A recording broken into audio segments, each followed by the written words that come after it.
Okay, a lot of people are nervous about rechucks. They've never done one, myself included, but they're actually pretty simple. So here we got our part. We've turned 7 inches long. Now we've run out of stroke. You see the main spindle. We're pretty much at the limit. So what we want to do is turn another 4 inches. That means we're going to have to reset the main spindle. So we'll single block through the code so you can kind of see it work.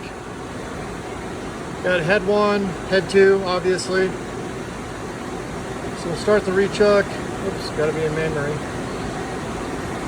We're going to turn on both spindles just because whenever I sync both spindles, I always like to have them on.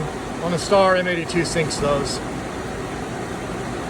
Now we'll go to, we're going to move the head 1 to a Z 7 inches. So if we go to here, it's a 7 inches. Basically, that's just a nice round number, so that I can read it easily, I guess. Go back to the program. Next, the sub-spindle's open, and now the sub-spindle is going to move into a good clamping position. So we just fed that up just to get a little bit more bite on it.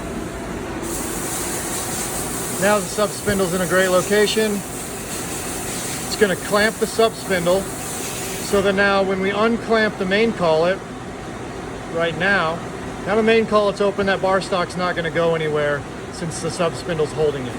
Now the main spindle can do its work. We're going to dwell for a second, then we'll move back another 4 inches.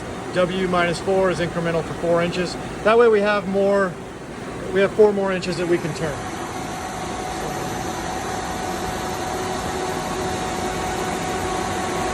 Move back 4 inches. Okay.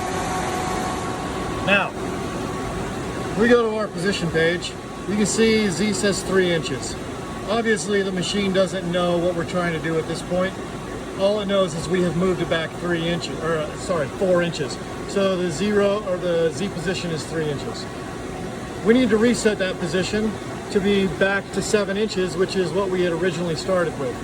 To do that on a Star, use G120 7 inches, or on a Citizen or Tsugami, whatever, you could use a G50.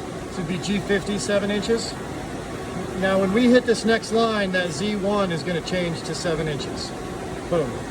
Now it is just reset to the point that we left off before we hit unclamped and moved everything.